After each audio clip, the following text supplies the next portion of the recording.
അറിഞ്ഞൂടായിരുന്നു, പിന്നെ നാം വെട്ടാൻ അറിഞ്ഞൂടാ. എന്നിട്ടാണ് ഈ കൊടുവാൾ അന്തരടുത്ത് വെട്ടിയെന്ന് പറയുന്നത്. 23-ാം തീയതി വരെ ഞാൻ ചോറ് വാരി കൊടുത്തവന്. തലേദിവസം 3 മണിക്ക് അവന് ഞാൻ ചോറ് വാരി കൊടുത്തതാണ്. ചോറ് വെച്ചിട്ട് മക്കളെ ചോറ് ഇട്ടാന്ന് വെച്ച് ഇപ്പോൾ വേണ്ടെന്ന് പറഞ്ഞപ്പോൾ ഞാൻ ചോറ് വാരി 2 പേർക്കും വാരി കൊടുത്തതാണ് ഞാൻ. എന്നിട്ട് അവനെ നഖം വെട്ടാൻ അവനെ കൊണ്ട് കൊടുക്കൂല. പിറം പെരുപ്പാണ് അവൻ്റെ നഖം. ഇതെടുക്കുമ്പോഴേ എന്തിനാണ് ഇതിന് പേര്, നഖം വെട്ടി എടുക്കുമ്പോഴത്തേക്ക് അവൻ്റെ കൈ പെരുക്കും. ആ നഖം വെട്ടി കൊടുക്കുന്നത് ഞാനാണ്. കൈയിലെ കാലിലെ നഖം വെട്ടി കൊടുക്കുന്നത് ഞാനാണ്. ആ മോനാണ് ഇപ്പം ഇത്രയും പേരെ കൊലപ്പെടുത്തിയേക്കുന്നത്. ആ മോനാണ് സ്വന്തം അമ്മച്ച ഇതൊക്കെ ചെയ്തതും ഇത്രയും പേരെയും കൊലപ്പെടുത്തിയതും. ഒരു ഈർക്കിലെടുത്ത് ഞാൻ അവനെ അടിച്ചിട്ടില്ല ഇതുവരെ. അവനാണ് എന്നെ ഇങ്ങനെയൊക്കെ ചെയ്തെന്ന് പറയുന്നത്. എൻ്റെ ഇളയ മോനാണ് ഞാൻ ഇതിന് ജീവിച്ചിരിക്കുമ്പോൾ എൻ്റെ ഇളയ മോനാണ് എനിക്ക് എല്ലാ സഹായങ്ങളും ചെയ്യുന്നത്. കാരണം എൻ്റെ ഇളയ മോൻ എനിക്ക് പനിയാണെങ്കിൽ വെറുഞ്ചായിട്ട് കൊണ്ട് തരും, എല്ലാം അവനാണ് ചെയ്യുന്നത്. പക്ഷേ ഞാൻ വയ്യാതായെന്ന് പറഞ്ഞാൽ അവനാണ് മുന്നേ കാണാനുള്ളത്. പക്ഷേ കാണാത്തതുകൊണ്ടാണ് ഞാൻ ചോദിച്ചുകൊണ്ടിരുന്നത് എൻ്റെ കൊച്ചെവിടെ എന്ന് എല്ലാവരോടെയും ചോദിച്ചു. അപ്പോഴാണ് പിന്നീട് 7-ാം ദിവസം കൊണ്ട് പറയുന്നത് എൻ്റെ കൊച്ചിക്ക് മരിച്ചുപോയെന്ന്, അപ്പം കൊന്ന് മരിച്ചുപോയെന്ന് പറഞ്ഞു. ഹായ്, നമസ്കാരം സുഹൃത്തുക്കളെ. ഞാനിപ്പോൾ ഉള്ളത് തിരുവനന്തപുരം ജില്ലയിലെ വെഞ്ഞാറമൂട് സ്നേഹസ്പർശം ഹോം കെയറിലാണ്. നമ്മളിന്നിവിടെ വരാനുള്ള സാഹചര്യം, നമ്മുടെ അഫാൻ്റെ ഉമ്മയെ ഇവിടെയാണ് താമസിപ്പിച്ചിരിക്കുന്നത്. ഒരാഴ്ച മുന്നേ നമ്മൾ അഫാൻ്റെ വാപ്പയുടെ ഒരു വീഡിയോ ചെയ്തിരുന്നു. അപ്പോൾ അഫാൻ്റെ വാപ്പയുടെ വീഡിയോ നമ്മൾ ചെയ്ത സമയത്ത് ഒരുപാട് ആൾക്കാർ വന്ന് അഫാൻ്റെ ഉമ്മയെക്കുറിച്ച് വളരെ മോശമായിട്ടുള്ള കമൻറ്റുകളാണ് ആ വീഡിയോയുടെ അടിയിലിട്ടത്. അപ്പോൾ അഫാൻ്റെ ഉമ്മയ്ക്ക് എന്താണ് ജനങ്ങളോട് പറയാനുള്ളത് നമുക്കത് കേട്ടു നോക്കാം.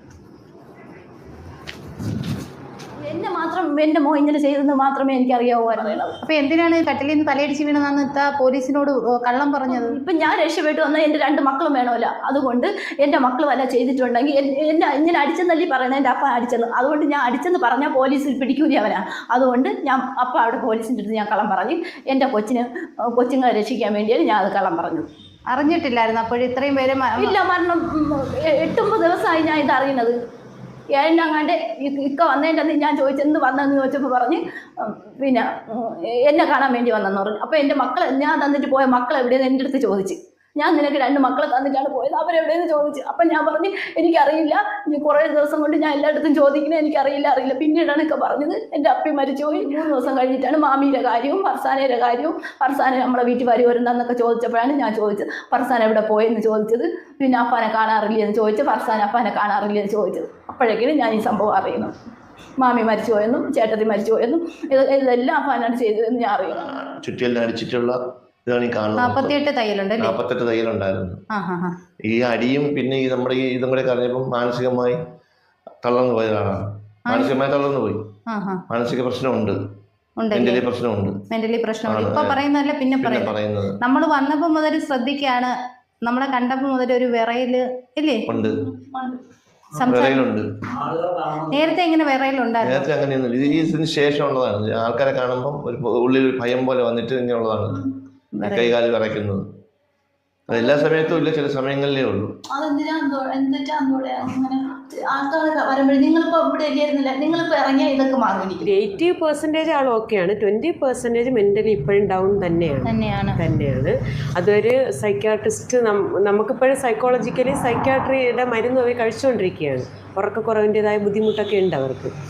അപ്പോൾ അത് ഇപ്പോഴും അവർ വിശ്വസിച്ചിട്ടില്ല പൂർണ്ണമായിട്ട്. ഇപ്പോഴും അഫാൻ അനിയൻ മകനെല്ലാം ജീവിച്ചിരിപ്പുണ്ട്, ആരെയും അഫാൻ കൊലപ്പെടുത്തിയിട്ടില്ല എന്നാണ് ചില സമയത്ത് അവർ പറയുന്നത്. നിലവിൽ അവരെന്ന് വെച്ചാൽ അത് അവർ പറയാൻ കാരണം എനിക്കൊന്നും ഇപ്പോൾ ഏതൊരു അമ്മയാലും എൻ്റെ മക്കൾ ചെയ്യില്ല എന്നേ ചിന്തിക്കാൻ താല്പര്യപ്പെടുന്നു. പക്ഷെ പൊതുസമൂഹത്തിനും നിയമത്തിനും അറിയാം അവനും അറിയാം അവൻ ചെയ്തിട്ടുണ്ടെന്നുള്ളത് വ്യക്തമാണ് നമുക്ക്. പക്ഷെ അവരൊരു ഉമ്മ എന്ന നിലയ്ക്ക് എൻ്റെ മകൻ ചെയ്യില്ല എന്നൊരു വിശ്വാസമാണ്. പക്ഷെ അവരടിമനസ്സിൽ അവരത് ഉൾക്കൊള്ളുന്നുണ്ട്. കൈവിട്ടു പോയി അവൻ ചെയ്തതാകാം എന്നവർ ഉൾക്കൊള്ളുന്നുണ്ട്. പക്ഷെ ഒരമ്മ എന്ന നിലയ്ക്ക് അവരത് വിട്ട് പറയുന്നില്ല. അത് ചിലപ്പോൾ അവർ മെൻ്റലി ഉള്ള ഇതായിരിക്കും എന്ന് വെച്ചാൽ മാറി സംസാരിക്കുന്ന വെച്ചാൽ അവർക്ക് ഇങ്ങനെ മൈൻഡ് ഓടിക്കൊണ്ടിരിക്കുകയാണ്. അവർക്കിനി ഫ്യൂച്ചറിൽ എന്ത് ചെയ്യണമെന്ന് അവർക്കൊരു നിലപാടിലല്ല അവരുള്ളത്. എല്ലാവരും പറയുന്ന അവരിങ്ങനെ കേൾക്കുന്നുണ്ടെന്നല്ലാണ്ട് അവരുടേതായ ഒരു സ്റ്റാൻഡിൽ അവരിപ്പോഴും എത്തിയിട്ടില്ല. അത് മാനസികമായ ബുദ്ധിമുട്ട് കൊണ്ട് തന്നെയാണ്. ഇത്രയും ഒരു ആഘാതത്തിൽ നിന്ന് വെളിയിൽ വന്ന ഒരാളാണ്. അതിൻ്റെ ബുദ്ധിമുട്ട് അവർക്ക്. ഈ കാലം നല്ല പറയണം, എന്തെങ്കിലും നമ്മളെന്തെങ്കിലും സംസാരിക്കുമ്പോൾ പെട്ടെന്ന് കൈയും കാലും പറയലുണ്ടാവും. അത് പിന്നെ എന്താണ് സംഭവിക്കുന്നത് നമുക്ക് അറിയാം. പിന്നെ കുറച്ച് കഴിയുമ്പോൾ മൈൻഡ് അങ്ങ് മാറിപ്പോകും. പറയുന്നതൊക്കെ ഓർമ്മയില്ലേ? പിന്നെ മൈൻഡ് അങ്ങ് മാറിപ്പോകും. കുറച്ച് കഴിയുമ്പോൾ മൈൻഡ് അങ്ങ് മാറും. ശരിക്കും പറയാൻ മെന്റലി പ്രശ്നമുണ്ട്. ഈ സംഭവത്തിന് ശേഷമാണ് മെന്റലി പ്രശ്നമുള്ളത് അതോ നേരത്തെ? ഇല്ല, നേരത്തെ അങ്ങനെയൊന്നും ഇല്ല. അങ്ങനെ കുഴപ്പമൊന്നുമില്ല. ഇപ്പോഴാ ഈ സംഭവത്തിന് ശേഷമാണ് ഇങ്ങനെയൊക്കെ ഉണ്ടായത്, മെന്റലി പ്രശ്നമുള്ളത്. സ്നേഹം ഇല്ലായിരുന്നോ അവന്? ഇല്ലായിരുന്നെങ്കിൽ ഇത് ചെയ്തത് ഉണ്ടായിരുന്നെങ്കിൽ ഇത് ചെയ്യുമായിരുന്നു അവൻ. ഒരിക്കലും ചെയ്യത്തില്ലായിരുന്നു, ഒരു മക്കളും ചെയ്യില്ല. അഫാനെ ഇത്രയും പേരെയും കൊലപ്പെടുത്തിയിട്ട് പോലീസ് സ്റ്റേഷനിൽ പോയി ഒരു കൂസലുമില്ലാതെ അവൻ പറഞ്ഞത് 5 പേരെ ഞാൻ തട്ടിയിട്ട് വന്നെന്നാണ് പറഞ്ഞത് അല്ലേ? ഞാൻ ജീവിച്ചിട്ടുണ്ടെന്ന് അവനറിയാം. അവന് ഉമ്മയുടെ നല്ല സ്നേഹമായിരുന്നു. നല്ല സ്നേഹമായിരുന്നു. എൻ്റെ കൊച്ചിക്ക് ഞാൻ പറയുന്നതും കേൾക്കും. ഞങ്ങൾ ഒക്കെ വഴക്ക് കൂടിയിട്ട് കാലങ്ങൾക്കും വർഷങ്ങളുമായി ഞാനും കൊച്ചു നല്ല സ്നേഹത്തിലായിരുന്നു. ഈ പറയുന്ന കാര്യം പിന്നെ ചോദിച്ചാൽ പിന്നെ പറയില്ല, എങ്ങനെ മാറ്റി പറയും. അത് മെന്റലി പ്രശ്നമുണ്ട്. പക്ഷെ അന്ന് നടന്ന സംഭവം ഒന്നും ഓർമ്മയില്ല. ഇവർ പറയണ എങ്ങനെയാണ് പറയണത്? ഓർമ്മയില്ല, എനിക്ക് ഓർമ്മയില്ല. അവരിങ്ങനെ ഇതുപോലെ ചായ ഇട്ട് വെച്ചിട്ട് പോയി തിരിച്ച് കൊച്ചിനെ വെച്ചിട്ട് വന്നപ്പോൾ ചായയിൽ എന്തോ കലക്കി വെച്ചിരുന്നു. അഫാൻ ചായയിൽ എന്തോ കലക്കി വെച്ചിരുന്നു. ഞാൻ അതെടുത്ത് കുടിച്ച് പിന്നീട് എനിക്ക് ഒരു കാര്യങ്ങൾ ഈ ചായ കുടിച്ചതിന് ശേഷം ഒന്നും ഓർമ്മയില്ലാന്ന് പറയണം. അതിനുശേഷം ഈ ചാട്ടം കുടിക്കാൻ പറ്റി ഒരു ചെറിയൊരു ഓർമ്മ ഉണ്ട്. കാര്യം മയക്കി കിടത്തിയിട്ട് കൊല്ലണ ശ്രമം ഓർമ്മിച്ചിട്ടുണ്ട്. അങ്ങനെ ആയിരിക്കണം. കുറേ സമയം കഴിഞ്ഞിട്ടാണ് ഈ കാര്യത്തിൽ ഇങ്ങനെ ഷാളിട്ട് ഞെരുക്കിയിട്ട് പറഞ്ഞു നടന്നാണ് എനിക്ക് തോന്നുന്നത്. 2 മണിയൊക്കെ ആവുന്നത്. ഞാൻ അടിച്ചിട്ട് ചോദിച്ചു, പഞ്ച് പറഞ്ഞു 11:30 മണിക്കാണ് എന്നിട്ട് അപ്പം അങ്ങോട്ട് പോയത് എന്നൊക്കെ ആ കൊച്ചു പറഞ്ഞു. അനിയത്തി. പക്ഷേ ഈ 2 മണിക്കാണെന്നൊക്കെ എനിക്ക് തോന്നിയത്. പിന്നെ സന്ധ്യയ്ക്കാണ് പോലീസന്മാർ വന്നത്. സന്ധ്യയ്ക്ക് അവൻ 2 മണിക്കാങ്ങാണ്ട് കഴുത്തിൽ ഇങ്ങനെ ഞെരുക്കിയിട്ട് ഇത് ചോദിച്ചു, മച്ചി ക്ഷമിക്കണം, ഞാൻ ഭർത്താനെ കൊണ്ടുവരട്ട്, പോയി മച്ചി ഹോസ്പിറ്റലിൽ കൊണ്ടുപോകാമെന്ന് പറഞ്ഞു. എന്നിട്ട് പിന്നെ ഞാൻ 2 പേരെയും കാണിച്ചില്ല. പിന്നെ വന്നത് പോലീസാണ് വന്നത്. ഇതൊരു ഓർമ്മ പറയുന്നതല്ലേ, 2 മണിയോളം സമയം കറക്റ്റ് അല്ല. ഒരു ഓർമ്മയിൽ പറയാം, എനിക്ക് കറക്റ്റ് അല്ല പറയാൻ.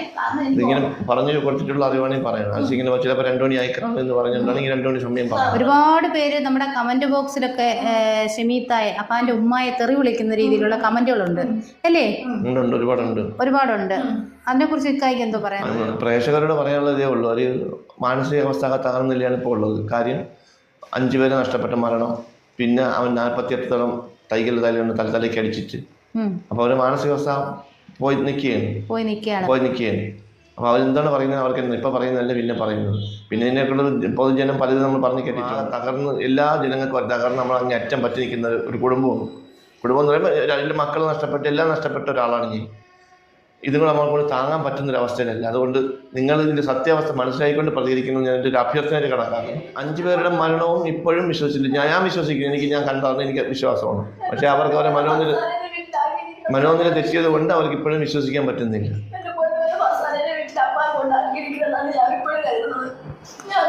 മിക്കവാറും ദിവസങ്ങളിൽ രാത്രി എല്ലാം ഞാൻ ചിന്തിക്കുന്നത് എൻ്റെ കൊച്ചിനെ അപ്പ ഇവിടെ കൊണ്ടാക്കി ഫർസാനയുടെ വീട്ടിൽ കൊണ്ടാക്കി. ഇവര് 3 പേരും നല്ല കൂട്ടായിരുന്നു. മോനെ ഫർസാനയുടെ വീട്ടിൽ കൊണ്ടാക്കിയേക്കുവാണെന്നാണ് ഞാൻ എപ്പോഴും വിചാരിക്കുന്നത്. ഇപ്പോഴും വിശ്വസിച്ചിട്ടില്ല. മരണപ്പെട്ടു പോയെന്ന് മരിച്ചൊരാളും മരിച്ചിട്ടില്ല എന്നാണ് അവരുടെ വിശ്വാസം. എപ്പോഴും അങ്ങനെയാണ്. അപ്പോൾ കമന്റ് ഇടുന്നവർ ദയവേത് ഈ കുടുംബത്തെ തകർക്കുന്ന രീതിയിൽ നിങ്ങൾ കമന്റ് ഇടാതിരിക്കുക. ഈ ഉമ്മയുടെ മാനസിക നില അത്രത്തോളം താളം തെറ്റിയിരിക്കുന്ന ഒരു അവസ്ഥയാണ്. ഇതാ നമ്മൾ വന്നപ്പോൾ മുതൽ ഇതാ കണ്ടില്ലേ, അഫാന്റെ ഉമ്മയുടെ കാലുകൾ ഇങ്ങനെ വിറച്ചുകൊണ്ടിരിക്കുകയാണ്. നമ്മളെ ആൾക്കാരെ കാണുമ്പം പോലും പേടിയാണ്.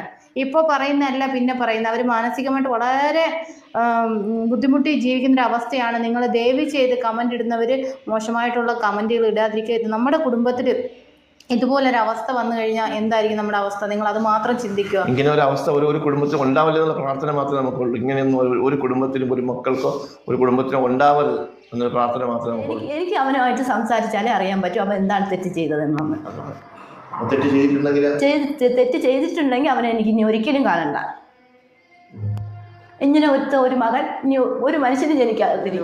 ഈ സംഭവം നടക്കുന്ന തലേ ദിവസം 23-ാം തീയതിയാണ് ഒരുപാട് സമ്മതം ചെലുത്തിയത്. അവർക്ക് ആ പലിശ പൈസ വേണം, ബാങ്കിലെ പൈസ വേണം. പിന്നെ ഒരു സഹോദരൻ്റെ കയ്യിൽ നിന്ന് ഒരു സഹോദരൻ 2 ലക്ഷം രൂപ കടമായിട്ട് വാങ്ങിച്ചിട്ടുണ്ട്. ആ 2 ലക്ഷം രൂപയ്ക്ക് അവൻ സഹോദരൻ്റെ ഭാര്യ ചെന്നിട്ട് 50,000 രൂപ അവർക്ക് ഒരാഴ്ച മുന്നേ പറഞ്ഞതാണ്. ഈ 24-ാം തീയതി കിട്ടിയേ പറ്റൂ എന്ന് തീർത്തും പറഞ്ഞു. കിട്ടിയില്ലെങ്കിൽ ഞാൻ ഇവിടെ വന്നിരിക്കും. ഇതുപോലെ ഭീഷണി പോലെ പറഞ്ഞു. പൈസ കിട്ടിയേ പറ്റൂ, കിട്ടിയില്ല ഞാൻ ഇവിടെ വന്നിരിക്കും, ഇനി ഞാൻ പൈസ കൊണ്ടേ പോകും എന്നും പറഞ്ഞ് ഇതാക്കി. എല്ലാവരും ഒറ്റ ദിവസം ഒരു ഡേറ്റിനാണ് ഈ സമ്മർദ്ദം എല്ലാം ഒരുമിച്ച് വന്നത്. ഈ 3 കൂട്ടരും കൂടെ സമ്മർദ്ദം ചെലുത്തി. അതുപോലെ ഇവൻ്റെ പിന്നെ ഈ ഫോണിൽ